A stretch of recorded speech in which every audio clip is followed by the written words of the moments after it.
আসসালামু আলাইকুম প্রিয় খামারি ভাই ও বোনেরা, দেশ ও বিদেশ থেকে যেখান থেকে ভিডিওটি দেখছেন তাদেরকে আন্তরিক শুভেচ্ছা ও অভিনন্দন। আশা করি সকলে ভালো আছেন, আলহামদুলিল্লাহ। তো আজকে আমি যে বিষয়টি নিয়ে আলোচনা করব সেটি হচ্ছে ঘরোয়া পদ্ধতিতে মুরগির ঘর ডিসইনফেক্ট এবং কি জীবাণুমুক্ত করার সঠিক নিয়ম ও পদ্ধতি। তো চলো বেশি দেরি না করে মূল বিষয়ের দিকে যাওয়া যাক। তো আশা করি ভিডিওটা স্কিপ না করে পুরো ভিডিওটি দেখবেন, কিছু না কিছু উপকার হবে ইনশাআল্লাহ।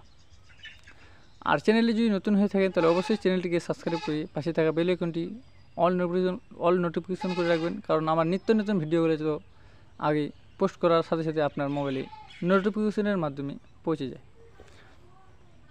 তো এই যে আমরা যে ঘরোয়া জিনিসটা তৈরি করব, সেই জিনিসটা তৈরি করার জন্য আমাদেরকে কি কি লাগবে, কি কি প্রয়োজন হবে, তো সেই দিকে আগে যাই। তো অবশ্যই আমরা ঘর অনুযায়ী আমরা জল নেব। তো মনে করো আমি একটা 5 লিটার জলের আপনাকে মানে হিসাবটা দিচ্ছি। একটা বালতির মধ্যে 5 লিটার জল নেবেন। সেই জলের মধ্যে 6 ইঞ্চি প্লাস লম্বা হবে 6 ইঞ্চি, চওড়া হবে 3 থেকে 4 ইঞ্চি। এটি হবে একটা নিম গাছের ছাল। আমরা যে আমাদের গ্রামে যে দেশি নিম থাকে, সেই নিম গাছের ছাল সেই জলের মধ্যে 48 ঘন্টা ভিজিয়ে রাখতে হবে। ভিজিয়ে রাখার পর দেখবেন সেই জল থেকে একটা দুর্গন্ধ হবে।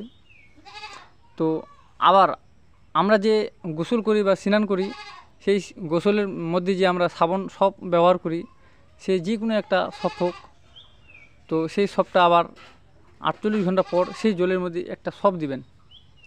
সেই সপটা দেওয়ার পর, সেই সাবানটা দেওয়ার পর আবার 24 ঘন্টা ভিজিয়ে রাখবেন সাবানটা সেই জলের মধ্যে। তখন 24 ঘন্টা পর সেই জিনিসটা আপনারা ভালো করে মিক্সিং করে ঘাটে ঘুটে সেটি স্প্রে করে দিতে পারেন মুরগির ঘরে, এবং কি ছড়িয়েও দিতে পারেন। তো এটি দেওয়ার কিছু নিয়ম আছে, শর্তাবলী আছে। সেটি হচ্ছে আপনারা মুরগি ফার্মে বিক্রি করে দেওয়ার পর তারপর সেই ঘরের ফার্মে আপনারা যেখানে যেখানে মুরগি বসত, যেখানে বসে হাঁটাচলা করে, সেই জায়গাতেই বেশি বেশি করে ছিটিয়ে ছড়িয়ে দেন। তারপর আবার দেওয়া যায় যে আপনি মুরগি ঘরের বাইরে ছেড়ে দিলেন, আবার ঘরের মধ্যে দিলেন, সেরকমই দেওয়া যায়। তো এটা মানে মুরগির অতটা ইফেক্ট করে না যেহেতু, তবু আমি একটা সতর্কবার্তা বলছি।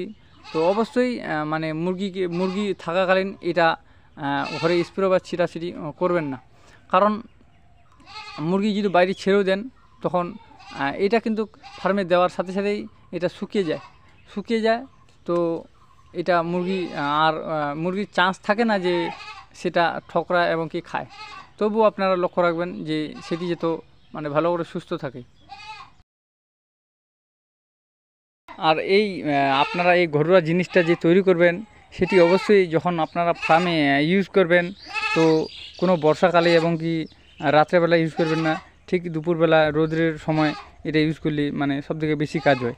আর এটা ইউজ করলে একটা আপনাদের মানে যেটা কাজ হয় সেটি হচ্ছে এই যে ফার্মে অনেক রকম ভাইরাস ব্যাকটেরিয়া থাকে, তো তারা যেখানে থাকে তারা সেই জায়গায় যদি সেই জলটা পড়ে সেখানেই তারা স্টপ হয়ে যায়। তো তারা আর বাড়াবাড়ি করে না। তো আর অন্য যদি কোনো পোকামাকড় হয়ে থাকে ফার্মে, তো তারাও কিন্তু সেই জায়গা থেকে হাঁটে যায়। তো এটি হচ্ছে এনার মানে এই মেডিসিনের কাজ। তো এটি হচ্ছে একদম ঘরোয়া ন্যাচারাল, আপনার কোনো টাকা পয়সা লাগছে না, খালি একটা সপ লাগতেছে আর নিম গাছের ছাল।